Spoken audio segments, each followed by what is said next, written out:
The lights in the assembly chamber turned white the moment Eleanor Quinn stood to speak, and that white light made her look smaller, not bigger, as if the room itself wanted to erase her before she opened her mouth. I sat 2 rows behind her, the recorder warm against my knee, watching the translation lights blink above 300 alien delegates who had never expected a species this young to walk in carrying proof. Eleanor lifted the data crystal so the whole chamber could see it. Inside it was a voice, a Vathol trade envoy, recorded in his own words, admitting that the meteor strike on Kesser's Reach had never been a meteor at all. 312 human colonists were dead because a trade route ran 6 light-years too close to land the Vathol wanted for themselves. She read the first line of the confession into the record. Her voice did not shake. I had watched her practice that steadiness for 6 months in a cabin mirror on the transport ship, and I never once told her I knew. I watched the assembly speaker instead. His 4 eyes drifted to the mute relay before she finished her second sentence, and his clawed hand hovered over the panel the way a man hovers over a light switch in a room he is not sure he wants lit. The feed did not cut clean. That detail still sits wrong in my chest, even now. It kept broadcasting empty air for 3 full seconds, as if the silence itself was part of the procedure, official and rehearsed, something written into a rule book nobody had let us read. Then 2 Vathol enforcers in dull gray armor came through a side door that was not on any floor plan we had been given, and they walked toward Eleanor the way men walk toward furniture they intend to move. I stood up. Nobody else did. 300 delegates from 40 different worlds, and not one of them so much as turned their head. I understood then, faster than I wanted to, that this had happened before, to other species, in other chambers, and every single one of them had learned the lesson the room was now trying to teach us. Stay seated, and it will not happen to you. Eleanor did not fight them. She set the data crystal down on the podium, very carefully, like she was leaving it for someone to find later, and she let them take her by the arms. I moved down the aisle. A guard I had not seen stepped into my path, and I said her name, just her name, twice, because it was the only weapon I had left. She turned her head as they pulled her through the side door. She found me in the crowd. She did not look frightened. She looked like a woman doing arithmetic, fast, the kind of math you do when you already know the answer and you are only checking your work. She mouthed one word at me, run. I am not going to describe what happened in that corridor. I have told this story more times than I can count, in more rooms than I can count, and that is the one piece I keep. It is mine. What I will say is this. She did not get to finish her sentence, and neither did I, because somewhere between the side door and the loading dock, the only thing left in my hands was the recorder, still warm, still running, tucked under my coat like a small animal I was smuggling out of a burning building. I do not remember choosing to run. I remember my legs deciding for me, the way you decide to pull your hand off a hot stove before your mind has finished registering the heat. The corridor walls were a pale green I had never seen on any human station, the kind of color a species chooses when it has stopped trying to make anything feel like home. I ran past windows that looked out onto a docking ring crowded with ships from 40 governments, none of which would help me, all of which would later say they never saw a thing. Behind me, boots. Not fast. That was the part that frightened me more than anything else. The enforcers were not chasing me at a run. They were walking, unhurried, because they did not believe I was worth the energy of urgency. I was an aide, a note-taker, a girl who carried bags and recorders and made sure the messenger's coffee was hot before sessions. In their accounting, I did not matter enough to chase properly. That mistake bought me the dock. Our shuttle, the Solace, sat at berth 19. A small gray transport with Earth's old blue circle still painted faded on the hull, because nobody back home had thought to update the markings of a ship that was only ever supposed to carry diplomats and paperwork. I came through the airlock so fast I clipped my shoulder on the frame, and I did not feel it until hours later, when the bruise had already turned the color of a storm. Owen Bates was in the pilot's seat, running a pre-flight check he had no reason to be running, because we were not scheduled to leave for another 6 hours. I have asked him since why he had the engines half warm already. He has never given me a straight answer. I think some part of him already knew, the way pilots sometimes know weather before the instruments do. He took one look at my face and did not ask a single question. He just said get in, and started flipping switches faster than I had ever seen him move. I told him what happened in 11 words, because that was all I had air for. He did not say anything back. His jaw just tightened, and his hands kept working. The dock control tower tried to hold us. A voice came over the comm, polite, almost bored, informing us that our departure window had not yet opened, and that unauthorized undocking would result in diplomatic consequences. Owen looked at the comm panel for exactly 1 second. Then he said something I will not repeat for the recording, and he pulled us out of the berth without clearance. The Vathol patrol ships scrambled fast, 3 of them, sleek and dark, peeling off the docking ring like wasps coming off a disturbed nest, and I remember pressing my hand flat against the hull beside my seat, as if I could feel the engines working through the metal, as if that would somehow make them work harder. Owen threaded us between 2 cargo freighters with a gap I would have sworn was too narrow for anything bigger than a shuttle, and for 1 full second the proximity alarm screamed so loud I thought it would shake the recorder out of my coat. We cleared the docking ring. The stars opened up in front of us, and behind us, 3 Vathol patrol ships fell into pursuit formation, close enough that I could see the heat shimmer off their forward weapons charging. Owen's voice was flat and steady, the voice of a man who had decided panic was a luxury he could not afford yet. He said one sentence, "Hold on to something." I held on to the recorder instead, both hands wrapped around it like it was the only solid thing left in the universe, and I felt the solace lurch into a jump that threw my stomach somewhere behind my spine, and the stars smeared into long white lines, and the patrol ship's weapons fire, the first shots ever fired at a human vessel by the Vathol assembly, passed through the space where we had been half a heartbeat too late. When the stars snapped back into focus, we were alone in open dark, 11 light-years from the chamber where Eleanor Quinn had been taken through a door that was not on any floor plan, and I realized I was still holding my breath, the way you hold your breath after a fall, checking which parts of you still work. I looked down at the recorder. The little red light was still on, still running, still listening to nothing but the hum of the engines and the sound of my own ragged breathing. I pressed my thumb against the casing, hard enough to hurt, and I made myself a promise that I have kept every single day since. Whatever was on this recording, whatever truth had gotten her taken through that door, the entire human species was going to hear it, even if I had to fly it home myself. Owen did not let himself relax. He kept his eyes on the long-range scanner, one hand still on the controls, and when I finally asked if we had lost them, he gave me an answer I did not want. He said the Vathol did not need to chase us through open space. They only needed to reach a relay station before we did, and report a stolen diplomatic shuttle, and every system between here and Earth would treat us like criminals instead of survivors. I had not thought of it that way. I had been so focused on the ship behind us that I had not noticed the trap waiting ahead. Owen pulled up a star chart and traced a route with one finger, a route that avoided every relay station the Vathol had influence over, even the ones that flew neutral flags. It added 4 days to our journey. He did not ask my opinion. He simply set the course and let the engines settle into a long, steady burn. I sat with the recorder in my lap for a long time after that, watching the small red light blink, listening to nothing on it but engine noise and my own breathing from the corridor. I told myself I would listen to the whole thing once we were safe. I never got the chance to feel safe enough to try. Instead, I found myself doing something smaller.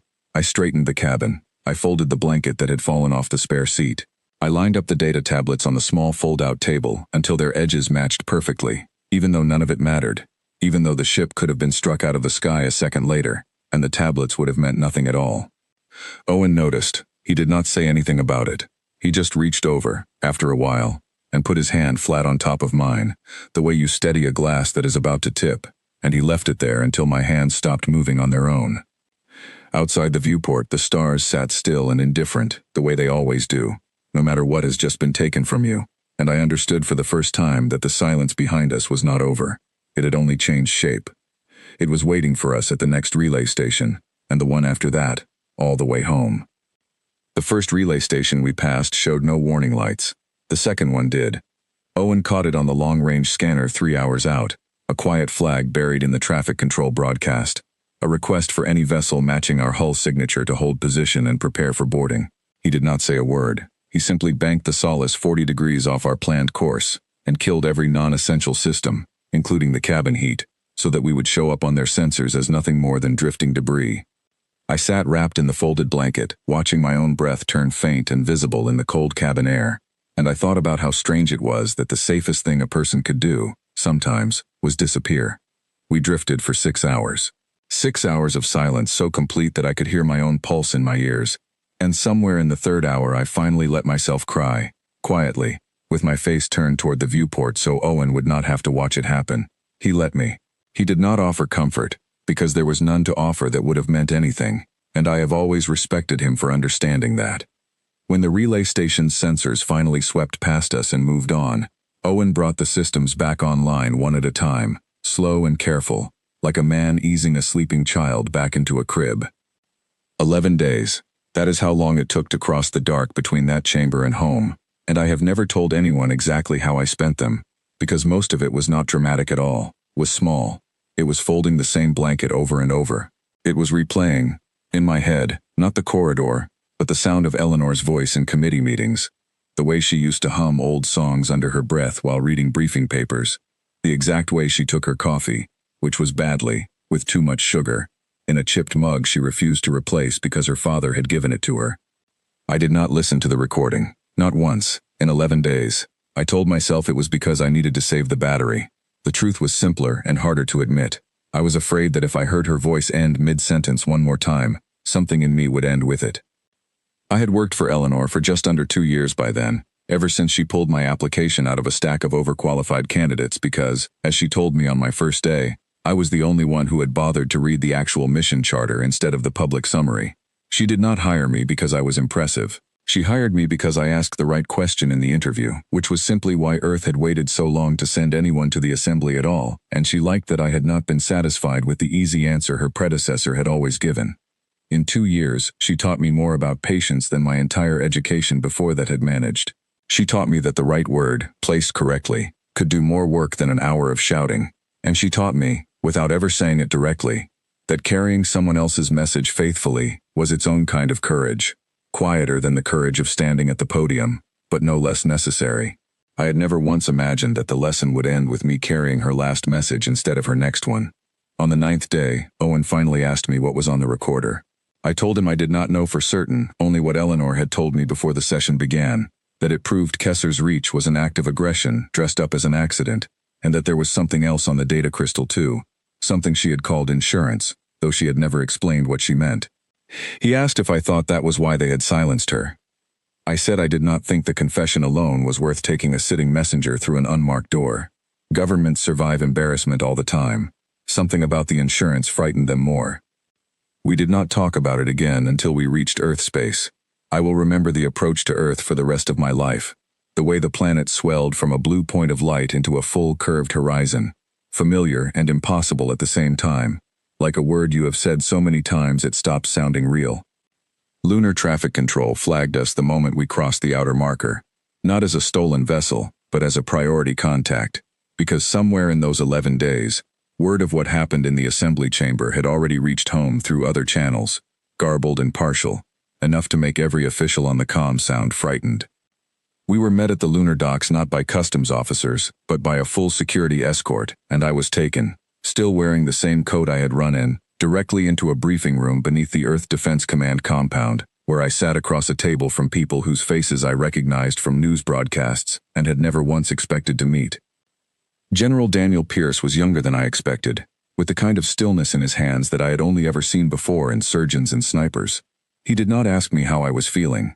He asked me, very simply, to play the recording. I had carried it for 11 days without listening to it, and now I had to play it in front of 6 strangers in uniforms, and I remember my hands shaking for the first time since the chamber as I set the recorder on the table between us. The first sound was my own breathing, ragged, from the corridor.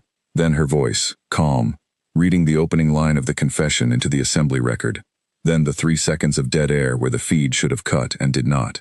Then footsteps. Then her voice again, lower now, urgent, speaking fast into a recorder she must have palmed without my noticing. Words meant for whoever found this after she could no longer speak for herself. She named the trade envoy. She named 2 members of the Vathol High Council who had personally authorized the strike on Kesser's Reach. And then she said something that made the room go so quiet I could hear the building's ventilation system humming through the walls. She said Kesser's Reach was not the first colony erased and blamed on accident. It was the 11th, 11 young species across 3 centuries, quietly removed from contested territory and recorded in Vathol archives as natural disasters, because the assembly's stability depended on no species ever realizing how often this had been done, and how easily. The recording ended there. Footsteps. Closer. Then nothing. Nobody in that room spoke for almost a full minute. A woman near the end of the table finally moved first. She introduced herself as Ivy Sutherland, head of a small intelligence division I had never heard of before that night, and she asked to keep the recorder, not to copy it, but to study the background noise itself. The footsteps, the door mechanisms, anything that might tell her where on that station Eleanor had actually been taken. I did not want to let it go. I had carried it 11 days through cold and silence, and handing it across that table felt like setting down something I had promised to carry forever. Ivy must have seen that on my face, because she told me, very plainly, that she understood, and that she would return it to me herself once her team had finished, and somehow that small promise from a stranger was enough. General Pierce was the one who finally broke the silence, and what he said was not a question. He said that if 11 species had been silenced quietly enough that none of them had ever raised an alarm the rest of the assembly heard, then humanity's choice was simple. We could become the 12th name on that list, filed away as another accident. Or we could become the first species in 3 centuries to refuse to disappear quietly.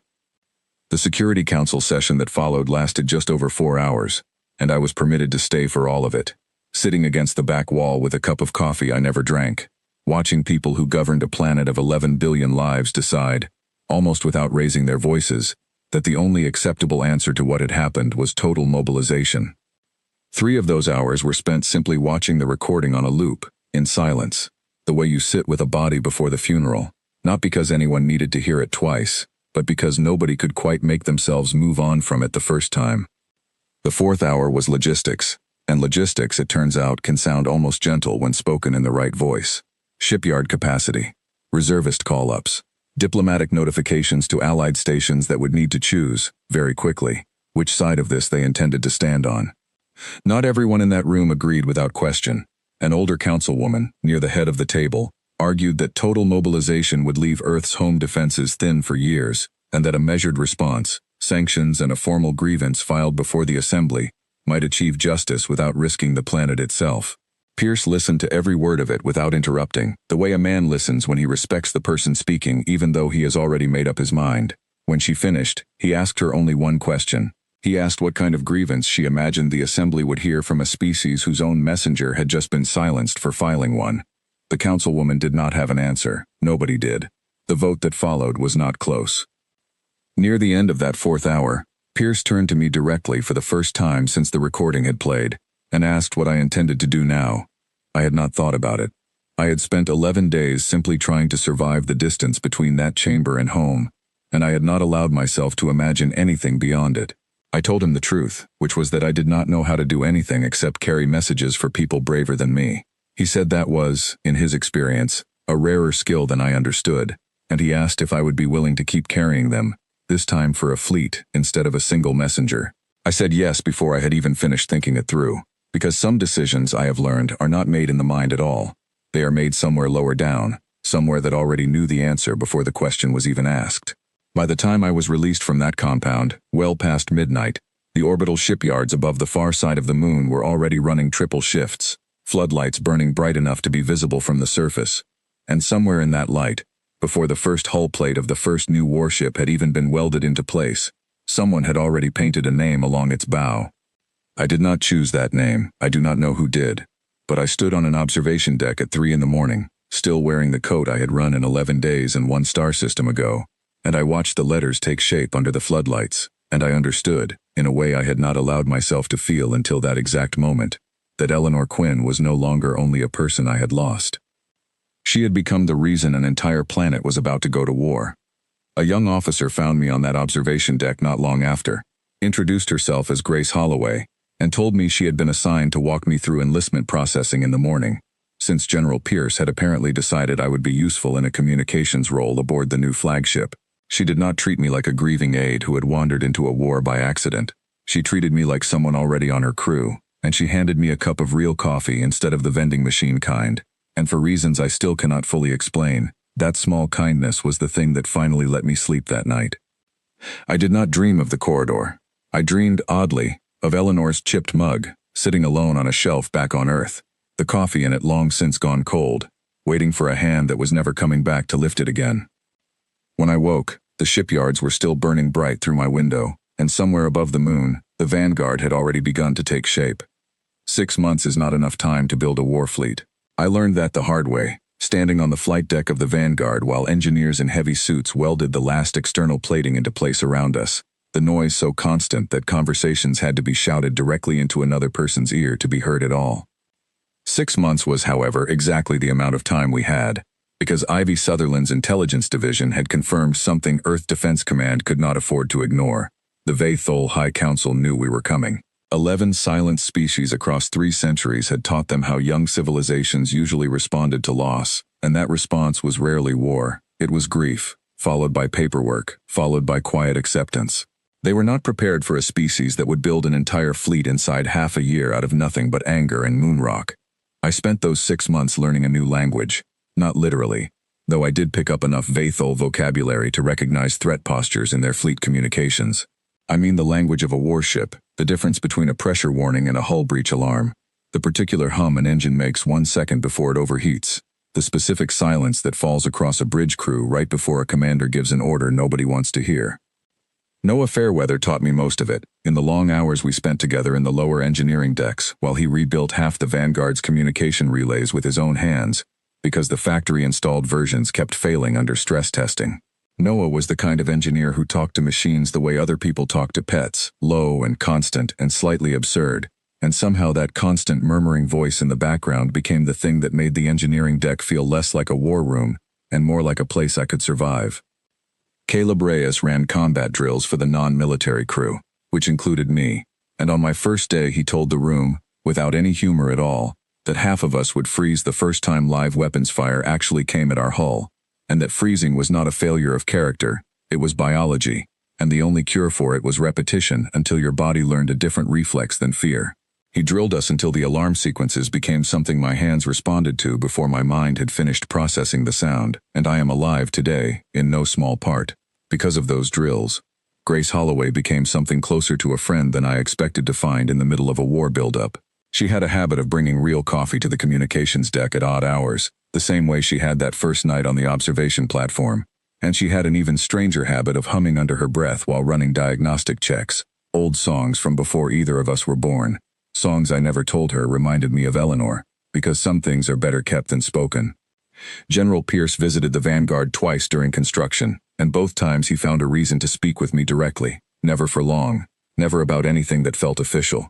The first time, he asked how I was sleeping. The second time, he simply asked if I had listened to the recording all the way through yet. I told him I had, once, alone, late at night, and that I did not think I would do it again, not because I could not bear it, but because I already knew every word of it by heart, and some recordings are meant to be carried rather than replayed. The day the Vanguard left dry dock for the first time, I stood at my communications station and watched Earth fall away behind us through the rear viewport, blue and small and entirely unaware, most of its 11 billion people, of exactly how close the fleet now forming around their planet had come to never existing at all. We were not alone. Behind the Vanguard came 11 other warships, built in the same 6 frantic months, crewed by reservists and volunteers, and a handful of veteran officers pulled out of retirement, because the war had arrived faster than anyone's training pipeline could keep pace with. Pierce called it the First Fleet, not because he expected it to be the last, but because he wanted everyone aboard to understand, from the very first day, that there would be a second, and likely a third. Our first contact with the Vathol came 11 days into deployment, in a system we had no prior claim to, and no particular reason to defend, except that Vathol scout ships had been detected there, watching, the way a predator watches before deciding whether prey is worth the effort of a chase. I was at my station when the proximity alarm went off, a sound I had heard in drills 100 times, and had never once mistaken for the real thing, until the exact moment it happened. My hands moved before my thoughts caught up, exactly the way Caleb had promised they would, pulling up the communications relay and opening the fleet-wide channel, without needing to think through the sequence at all. 3 Vathol scout vessels had decloaked at the edge of the system, sleek and dark, the same silhouette I remembered from the docking ring 11 days and 1 war ago. They had not expected to find a full fleet waiting for them.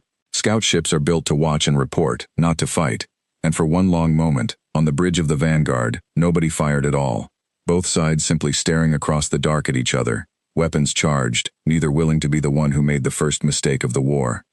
Pierce broke that silence himself. He ordered a single warning shot across the lead scout's bow, close enough to register on their sensors as a deliberate message, far enough to avoid striking the hull.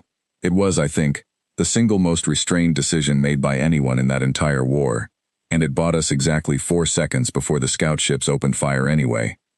The Vanguard shuddered as the first impact struck our forward shielding, and I felt the deck plating vibrate up through my boots and into my teeth, a sensation I have never been able to properly describe to anyone who was not aboard a warship the first time it took live fire. Alarms layered over alarms. Grace's voice cut through my headset, calm and fast, relaying shield integrity numbers I barely had time to process before Caleb's voice followed, calling out targeting solutions to the gunnery deck below us.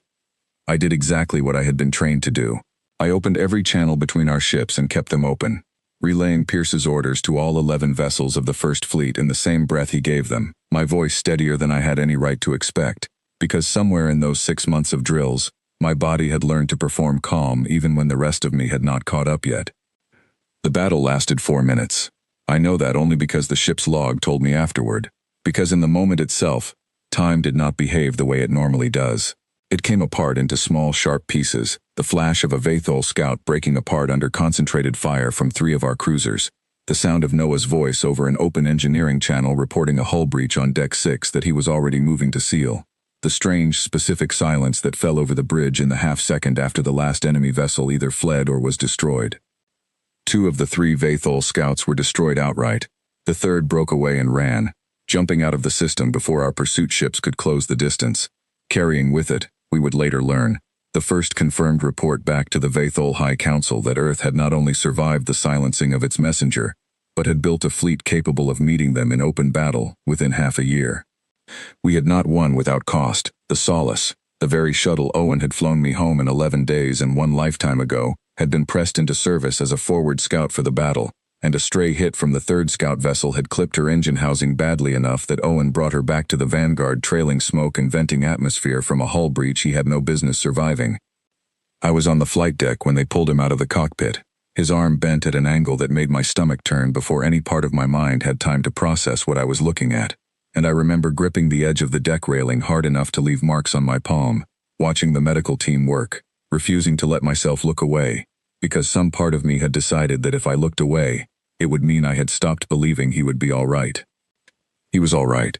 3 broken ribs, a fractured arm, a concussion that kept him grounded for 2 weeks, and a scar along his jaw that he would later claim, with a perfectly straight face, made him more attractive, an opinion Grace disputed loudly and often for the rest of the campaign. That night, after the medical bay had gone quiet and Owen had finally been allowed to sleep, I found myself back at my communications station, alone, running my fingers along the edge of the console the way I used to run them along the casing of Eleanor's recorder, and I understood, fully, for the first time, exactly what kind of war we had started.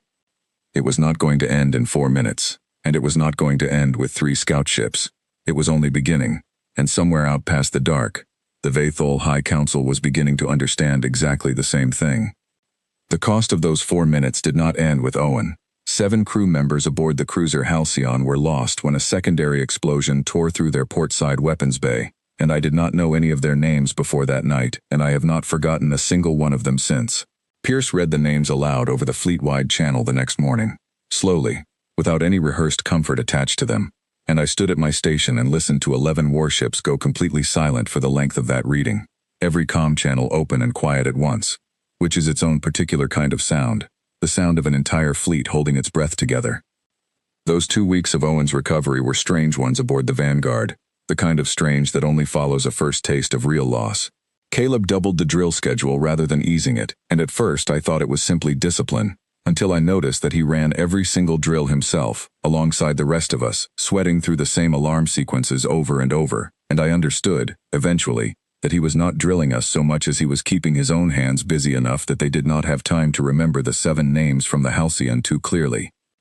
Owen hated being grounded more than he hated almost anything else in his life, and he spent his medical leave finding small, technically permitted ways to make himself useful anyway, reviewing flight logs from his cot in the medical bay, arguing with Noah over comm channel routing he had no business having an opinion on, charming the medical staff into letting him out a full day earlier than his chart recommended.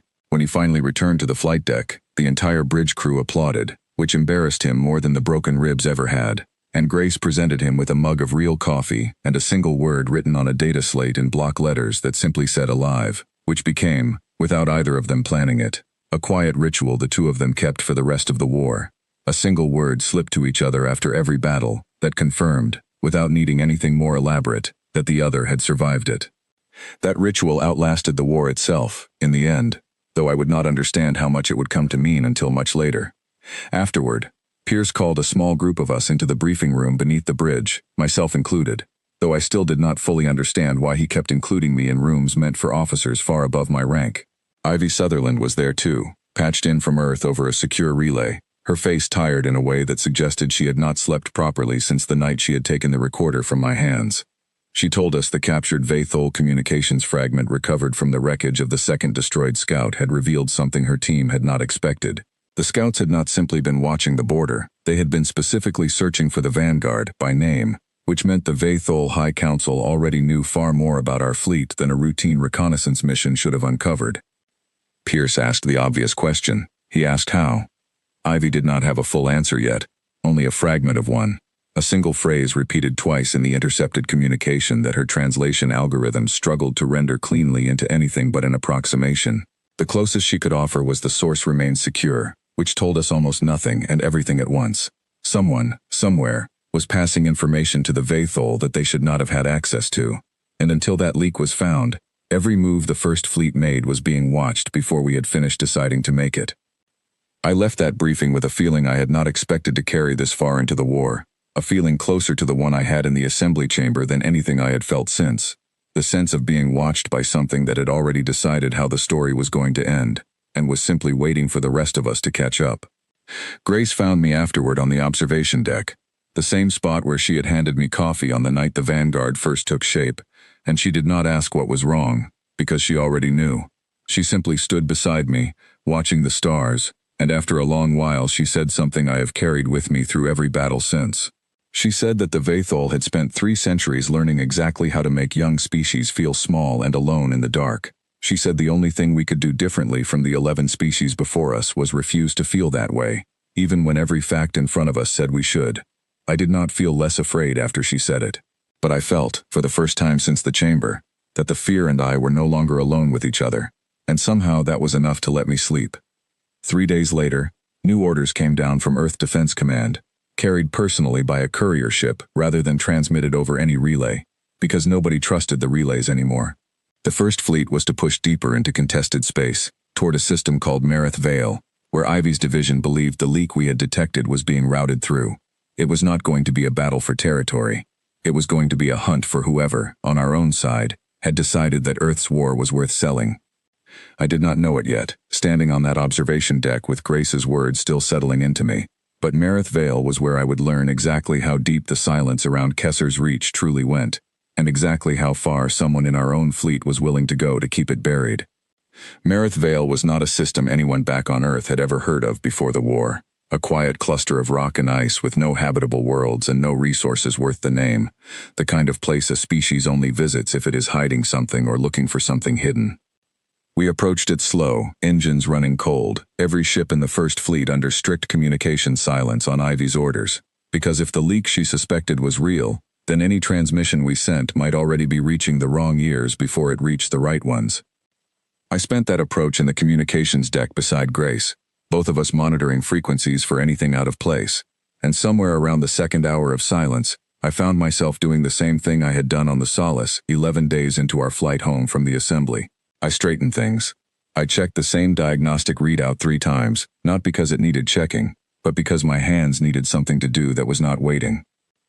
Ivy found what she was looking for 4 hours after we entered the system, a small unmanned relay station drifting in a wide, lazy orbit around the largest of Mareth Vale's frozen moons, disguised well enough that 3 previous surveys of the system had logged it as debris and moved on. Her team's deeper scan told a different story. The relay was active, drawing power, and broadcasting on a frequency band that matched, almost exactly, the encrypted channel used by Earth Defense Command's own fleet-wide communications array. Pierce ordered a boarding team rather than a strike, because Ivy was insistent that destroying the relay outright would tell us nothing about how long it had been there or who had built it. Caleb led the team himself, and I was not meant to be part of it, but Ivy specifically requested my presence, because the relay's internal logs, once cracked, were recorded in a language structure that did not match standard Vathol communication protocols at all. She wanted someone who had spent months listening to alien speech patterns in the assembly chamber, and apparently, somewhere in those months of listening to Eleanor's briefings, I had absorbed more than I realized. What we found aboard that relay changed the shape of the entire war. The station was old. Decades old, according to the wear patterns on its internal components. Far older than the conflict over Kesser's Reach. Far older than Eleanor's appointment as messenger. Far older than most of the crew standing in that cramped, frozen interior with our breath fogging in suits not designed for comfort. It had been quietly monitoring human communications since long before any of us had known the Vathol existed as more than a name in a long list of assembly member species. Ivy's working theory, confirmed within hours by the data we extracted, was almost worse than any single act of sabotage could have been. There was no individual traitor feeding our fleet's positions to the enemy. There did not need to be one. The Vathol had simply been listening to humanity, patiently, for years, the same way they had apparently listened to 10 other young species before deciding which of their resources were worth claiming, and which lives were cheap enough to erase quietly. Kesser's Reach had not been a sudden act of greed. It had been the calculated result of decades of quiet observation, a decision made only once the listeners were confident that humanity, like the 11 species before us, would respond with grief and paperwork rather than a fleet. They had simply miscalculated, for the first time in 3 centuries, exactly how wrong that confidence could turn out to be. I will admit that standing inside that frozen relay station, hearing Ivy explain all of this in a voice gone flat with exhaustion, I did not feel triumphant about being right. I felt something closer to grief, a delayed and complicated grief, because it meant Eleanor's death had not been about silencing one inconvenient confession. It had been about silencing the first crack in a pattern the Vathol had spent 3 centuries protecting, and she had found that crack months before any of the rest of us understood what she was looking at. The insurance she had spoken of in the recording was not a single secret. It was this: the proof that an entire species' rise and fall had been quietly engineered, monitored, and erased, over and over, by a council that called itself the Keeper of Galactic Order, while operating as something closer to a long, patient predator. Caleb's team secured the relay and prepared it for transport back to Earth, and it was during that final sweep of the station that we found the part of the discovery I have never been able to speak about easily, even now. A secondary archive, hidden deeper in the relay's storage core, contained partial recordings from several of the other 10 silenced species, fragments of voices speaking languages none of us recognized, tones that needed no translation at all to understand as fear, as pleading, as the same desperate attempt to be heard that Eleanor had made in her final recorded words. Some of those fragments were decades old. One, according to the station's internal timestamp, was nearly a century old. 11 species, the recording had said, standing in that frozen room, listening to the 11th and oldest of those silenced voices crackle through a translator that could only render fragments of meaning. I understood that we were not fighting a war over one colony, or one messenger, or even one species. We were fighting to be the first voice in 3 centuries that the Vathol High Council would not manage to erase. We did not get to leave Marith Vale quietly. The proximity alarm tore through the relay station less than 20 minutes after Caleb's team had finished extracting the archive, and over the comm I heard Grace's voice from the Vanguard, stripped of its usual calm, calling out a contact that none of our long-range scans had given us any warning of at all. A Vathol strike force had dropped out of jump space directly on top of the system, 6 warships heavier than anything we had faced in the first engagement, and their formation was not the cautious, watching posture of a scout fleet. It was the formation of a force that had come to erase a problem before it could spread any further. Pierce's voice cut across the fleet channel with a steadiness that I have never fully understood how he managed to find in that moment. He ordered immediate evacuation of the boarding team and full defensive formation around the relay station, because the archive aboard it was now worth more to the survival of 11 other species than any single ship in our fleet, including the Vanguard itself. Getting Caleb's team off that frozen station was its own small war. The transport shuttle's docking clamp jammed on the first attempt, and I listened over an open channel as Noah, patched in from engineering, talked Caleb's team through a manual release sequence with a calm, constant stream of instruction that reminded me, even in that moment, of the way he used to murmur to broken machinery in the lower decks, low and steady, and entirely unwilling to panic on anyone else's behalf.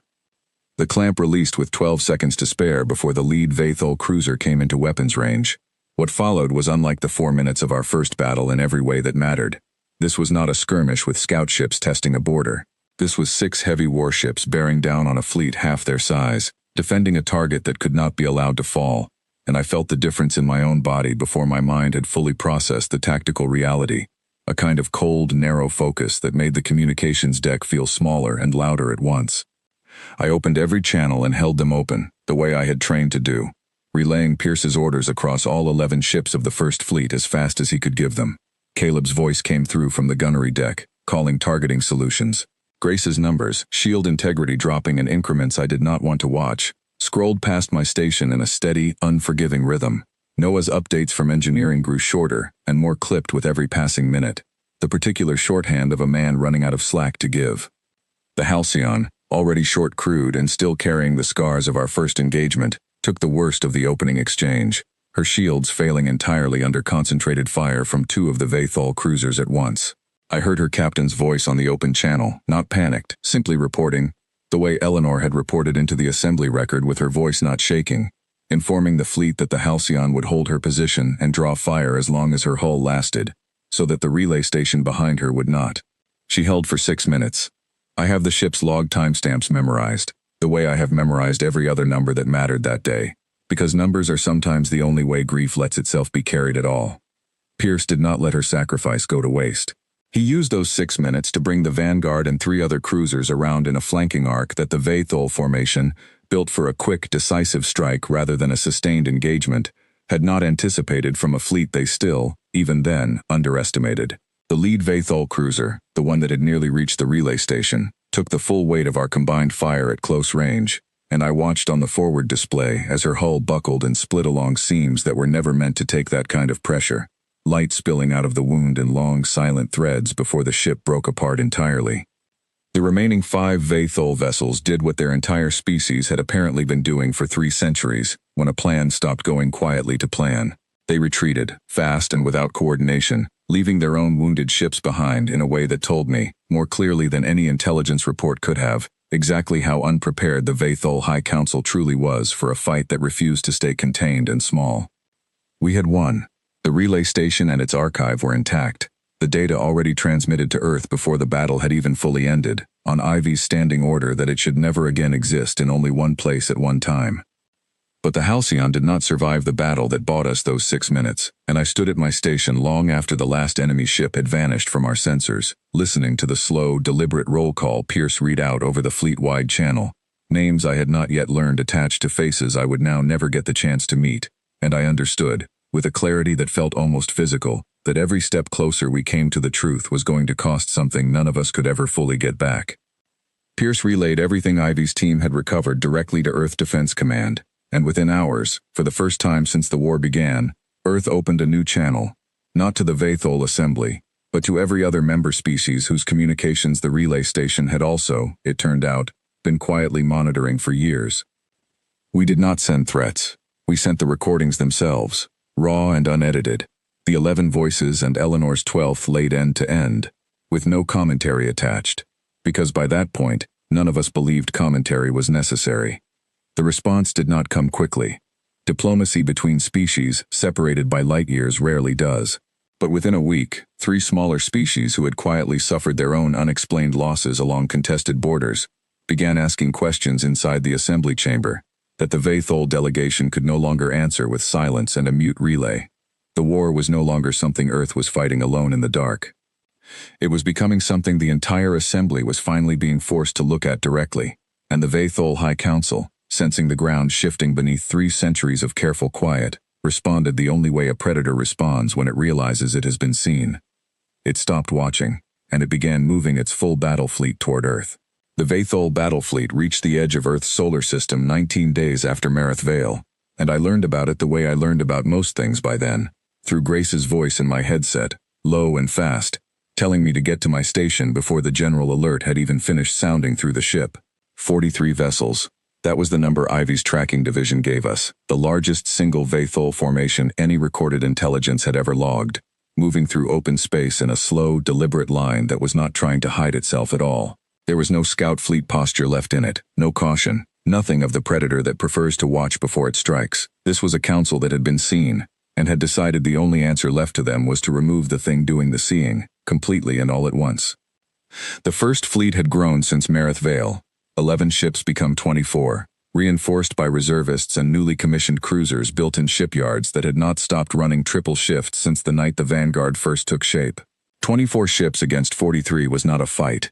Any tactical model gave us good odds in, and I remember standing at my station reading those numbers off a display that Pierce had ordered shown openly to the entire crew, because he believed, and said so plainly over the fleet-wide channel, that a crew who understood exactly what they were facing would fight harder than a crew kept comfortable with false confidence.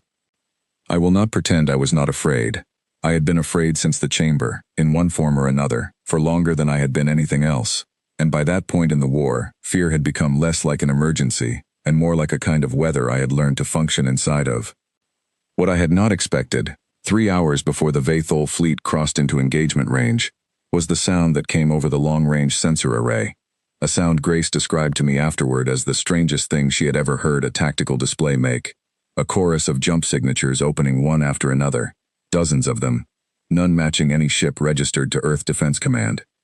For one full, terrible second, I thought we were caught between two enemy fleets. Then the identification codes began resolving on the display, one by one, and I understood that I was watching something none of us had truly believed would happen, not even after the recordings had been sent, not even after 3 smaller species had begun asking questions inside the assembly chamber that the Vathol delegation could no longer answer with silence. Allied ships, 11 of them from a species who called themselves the Orani, whose homeworld had quietly lost a border colony 40 years earlier, to what their own records had called a natural disaster, and who had spent those 40 years, it turned out, simply waiting for proof. 7 more from a smaller confederation near the galactic rim, who had lost an entire research outpost a century before any human had left their solar system. Others followed, smaller groups, individual ships, captains who had heard the recordings, and made a choice that their own governments had not yet been brave enough to make official. None of them owed Earth anything. We had been a member of the Assembly for less than 2 years. A young, loud, inconvenient species that had refused to disappear quietly, the way 11 others before us had. They came anyway, because Eleanor's 12 words at the end of that recording, the words about being thrown back 5 years, the words about an entire species' history quietly erased, had apparently meant something to people who had never met her and never would, in languages I could not speak, on worlds I had never seen. Pierce's voice, when he finally spoke to the combined fleet over an open channel that the Vathol could intercept and likely did, was not a speech. He simply stated, plainly, that the Vathol High Council had spent 3 centuries counting on every silenced species staying silent and alone. He said that ended today, and then he gave the order to hold formation, and the battle began. I have tried, many times since, to describe what it is like to coordinate communications across 35 Allied ships in the middle of the largest engagement humanity had ever taken part in, and I have never found language equal to it. It was not like the first battle, 4 sharp minutes of adrenaline and noise. It was not even like Mareth Vale, 6 minutes bought at the cost of a single ship's name added to a roll call. This lasted for nearly 2 hours, a long, grinding exchange that tested every system aboard the Vanguard, and every nerve in my own body, in ways I did not know either could survive. Noah's voice came through engineering channels less and less often as the battle wore on, each report shorter than the last, until near the end he simply stopped reporting numbers at all and started reporting only what still worked, which felt, in its own way, more honest than any percentage readout could have been. Caleb's gunnery deck took a direct hit 40 minutes into the engagement, and for 9 seconds, the longest 9 seconds of my entire life, his channel went completely dead before his voice came back through, rougher than before, reporting that the deck had held, that the crew had held, that he would update further once he had a hand free to do it with.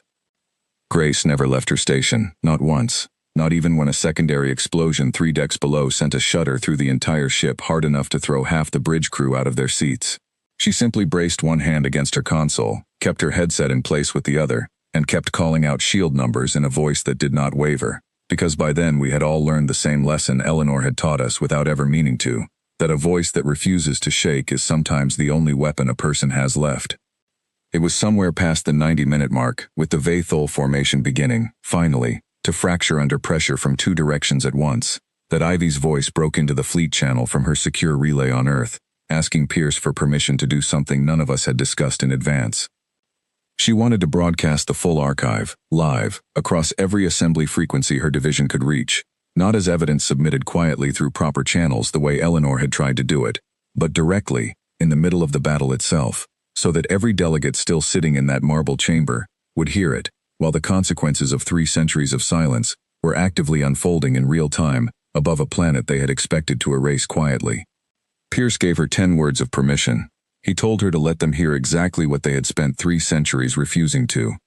I do not know exactly what was broadcast into that chamber, because I was not there to witness the delegates' faces the way I had been the day Eleanor was taken through a door that was not on any floor plan we had been given.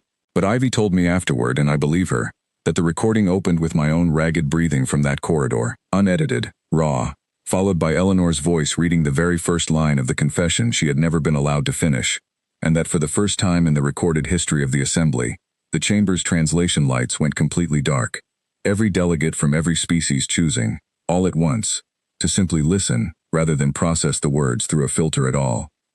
The Vathol delegation, Ivy said, tried to invoke a procedural objection less than 30 seconds into the broadcast. The assembly speaker, the same one who had let his hand hover over the mute relay months earlier, did not move to silence it this time. He let it play, all of it. 11 voices and a 12th, end to end, exactly as we had sent it weeks before to species who had finally found the courage to act on what they heard. Above Earth, in the middle of the largest battle the solar system had ever witnessed, I felt something change in the Vathol formation before I understood why. 3 of their cruisers broke from the main line entirely, transmitting a surrender code on an open frequency, and Ivy later confirmed what we all suspected, that those 3 captains had been listening to the broadcast on their own internal channels and had simply decided, in the middle of an active battle, that they were no longer willing to die defending 3 centuries of silence they had not personally chosen. The remaining Vathol fleet did not surrender. Their commander, whose name I would only learn much later, pressed the attack with a kind of grim, committed fury that told me everything I needed to know about a person who understood the war was already lost, and intended to make it cost as much as possible anyway. The final 20 minutes of that battle are the hardest part of this story for me to put into words, because they were the part where I stopped being able to separate the tactical reality from the simple, animal fact of staying alive. The Vanguard took a direct hit to her port shielding that threw me out of my seat entirely, and I remember lying on the deck plating with alarms screaming around me, and the only thought clear enough to hold on to was the recorder, still in the inner pocket of a uniform that had replaced the coat I ran in months earlier, still there, still safe. Pierce brought the combined fleet around in a final coordinated strike that broke the Vathol commander's remaining formation entirely, and somewhere in the chaos of that last maneuver, the commander's own flagship, badly damaged and cut off from support, transmitted a final message to the assembly chamber rather than to us, a message Ivy would later describe only as an admission, brief and without apology, that the Council's 3 centuries of careful silence had ended the moment they decided one messenger's voice was worth more buried than answered. The battle ended not with a final shot, but with a long, ragged quiet that spread across the fleet channel as ship after ship reported holding position, holding their crews, holding, simply, on. I sat back down at my station with my hands shaking for the first time since the very beginning of this story, and I did not try to make them stop. I had earned the shaking. I let it happen. What came after the battle took longer than the battle itself, the way the truest endings usually do. The Vathol High Council did not survive its own assembly session intact. Delegates who had stayed silent for 3 centuries finally found language for what they had always known and never said, and within a month, the council that had ordered 11 species silenced, and a 12th nearly joined them, was dissolved entirely, replaced by an oversight body that included, for the first time in assembly history, representatives from every species the council had once erased. Earth was given a permanent seat, not as a courtesy this time, not as a young species being humored, but as the species that had refused to let 3 centuries of silence stand unanswered, and Eleanor Quinn's name was read into the assembly record on the day that seat was formally granted, not as a footnote, but as the opening line. I was asked to speak that day, in the same chamber, under the same white lights that had once made her look smaller than she was. I did not write a speech. I simply set the recorder down on the same podium where she had once placed the data crystal so carefully, like she was leaving it for someone to find, and I let her finish the sentence the assembly had cut off months and a war ago. I still have the recorder. I keep it in a drawer I rarely open, not because I am trying to forget what is on it, but because I no longer need to listen to remember. I know every word of it the way you know the shape of a scar, without needing to look at it to feel exactly where it is. People ask me sometimes if it was worth it. The war, the losses, the names Pierce read off the Halcyon's final roll call, the 7 from that first battle. All the names that came after that I have not had the strength to count out loud even now. I do not have a clean answer for that question, and I have stopped pretending that I do. I can tell you what became of the people who carried me through it, because that is a smaller and more honest thing to offer than an answer to a question with no clean shape. Owen stayed in the fleet long after the war ended, training new pilots in the same blunt, unhurried way he once flew a smuggler's route through enemy space, without ever once raising his voice. Grace left the service 2 years later, and now works with the new Oversight Council, the one built from species the old High Council once erased, helping them build communication standards that no single government can quietly monitor again. Noah never did stop talking to machines, low and constant, and the last I heard he was overseeing the very shipyards where the Vanguard was first welded together, teaching a new generation of engineers that a ship listens better than people think it does, if you only learn to speak to it properly. Caleb retired from active duty but never from the drills themselves, and somewhere on Earth right now he is very likely running some new recruit through the same alarm sequences he once ran us through, telling them that freezing is not a failure of character, because some lessons are worth repeating long after the war that taught them is over. Ivy Sutherland still runs her division, larger now, trusted now, and she still keeps a copy of the Marith Vale archive in a place she has never told even me, because some truths, she says, deserve more than one keeper. And the Vanguard herself still flies, repaired and recommissioned, carrying a new crew who know her only as a name in a history file, not as the deck plating that once shook under my boots while Grace's voice held steady in my ear. What I have instead is this: a planet that is no longer young and unaware in the way it was the day I sat in that chamber watching translation lights blink over delegates who had decided, long before we arrived, exactly how this story was supposed to end. They were wrong. We did not stay silent. And somewhere out past the dark, on worlds I will likely never see myself, 11 other species who once disappeared quietly into someone else's record of natural disasters are finally being remembered by name, because a woman who took her coffee badly, with too much sugar, in a chipped mug she refused to replace, decided that some silences are worth dying to break. I carried the recorder so that hers would not be the last voice they managed to take. It was not.